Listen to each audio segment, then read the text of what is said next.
I agree. I feel like you're out of the woods. You're like, okay, I made it without crying, and then it starts to tip over, and you're like, oh shit, here it comes.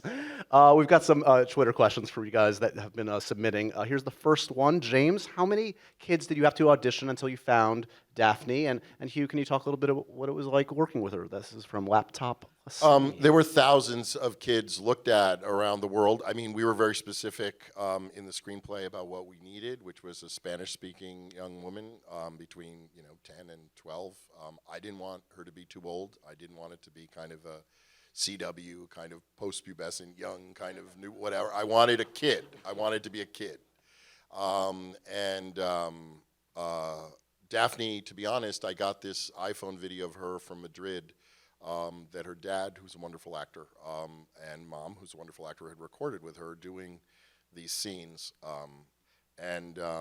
It's on the Blu-ray, you might see these scenes that have been on the internet now of her auditioning. This was before that. This was just something very raw, but also, like that, very magnificent. I just knew it was her. I mean, I remember pulling Hugh in, and Hutch in, and Patrick, and everyone I could find and saying, this is the kid. She's amazing. And she had never been in anything before, and I think you'll agree with me. She is amazing. And anyway, please, what was it like working with her? You? She's astonishing. I mean, I have an 11-year-old daughter, so I was watching the two of them play on set, literally, sometimes looking like 7 or 8-year-olds, very sort of innocent and sweet, and then literally just whacking on the claws and slicing people in half. And she's so very normal and extraordinary at the same time, incredibly intense, loved the set, hated being dragged from set, wanted to work longer, was really wanted to watch and would listen, and but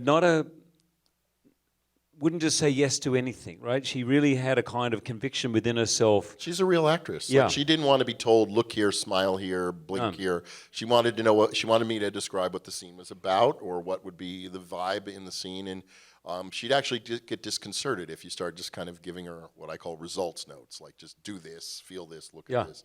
She was she's a real actress. Super cool, very relaxed. Although when we were at the MTV Awards last Sunday, and she came up to me and she seemed very sort of, all of a sudden quite shy and a little starstruck. I said, you okay? And she goes, I really want a photo with Emma Watson. Can you get a photo with Emma Watson? And all of a sudden she turned into an 11-year-old. It was very sweet. Is that the last we've seen of X-23? Have you talked to the studio? Is there potential more for Laura? Anything's possible. I certainly have talked to them about it. I even talked to them about it before we made the movie. I thought she was just a great character. But with what Daphne did, I think certainly that's possible. Tantalizing. Okay. Next question from our audience. Hugh, has there been anything you've been able to learn about yourself through growing with and playing the character of Logan over the years?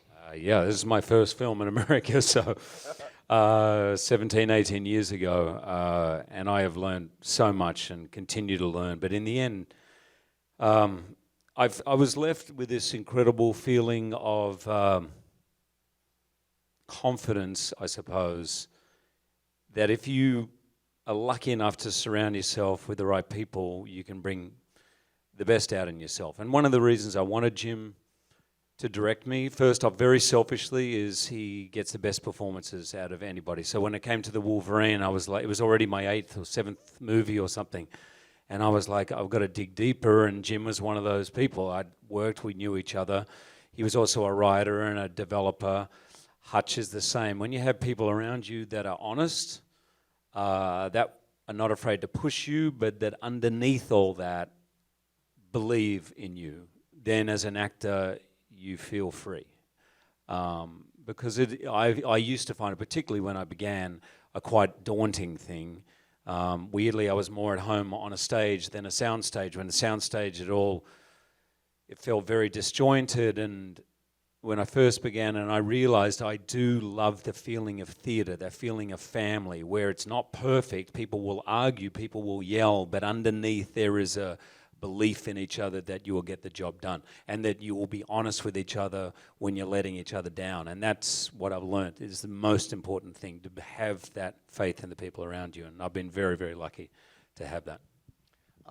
Another question actually about the noir version we just saw for you, James. Is black and white now your preferred version? If so, we kind of addressed this a little bit. Was it ever discussed for the initial release? I have to be honest and say, no, I made the movie as a color film, so I'd be kind of lying if I said that all that work out the window. I wanted to see the film as a black and white film, but if I were making a black and white film and saying its preferred version, we'd be planning it from the ground up in the very beginning, which in this world right now is highly unlikely because it's very hard to get anybody to launch production, particularly on a mega budget black and white film that's never going to be color. I mean, the tricky thing is, in fact, you have the color, you'd have to, I have friends who have even made black and white films and they still have to produce a color version just for some territories that absolutely refuse to distribute the black and white. So just the world marketplace of film kind of hasn't gotten evolved to that place yet. But I love this version of the movie, but it's like, it would be like picking among my children. And my production designer would literally faint if I said all the work he went to with color and my DP and all of the work we went, costume designer, the work we went to was out the window because I suddenly prefer this one to the other. Let's say I love all my children. You finally got to do your black and white Western. You just kind of, it happened. Another question from the fans out there. Hugh, how emotional were you on your last day of shooting? Yeah, it took me a bit by surprise. I think I remember that last day. It was sort of bits and piecey kind of day, as often happens, you know. I have a friend who always says, not with a bang, but a whimper. Often films finish like that, you know. The end scenes were not the last scenes we shot.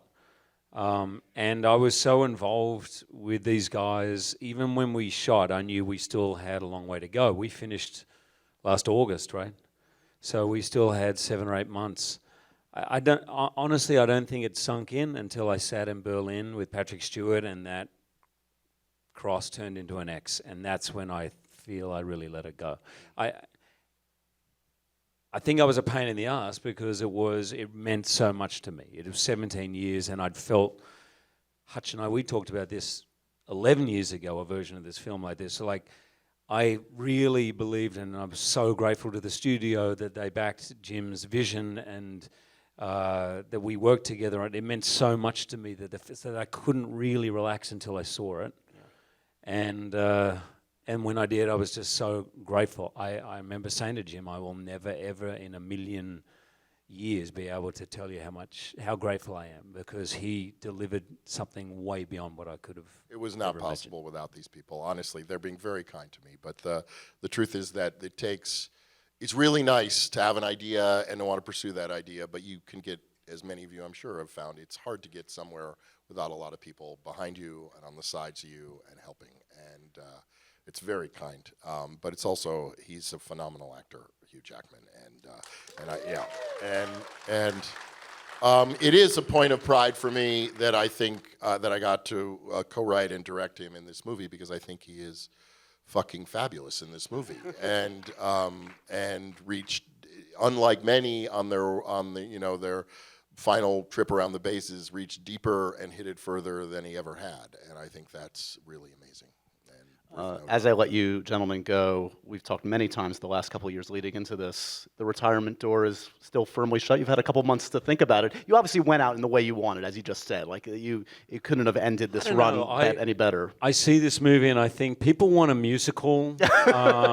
Maybe like, that's what I'm thinking. There's hope. Maybe something like a circusy kind of feel. I don't know. With claws. Yeah, with claws.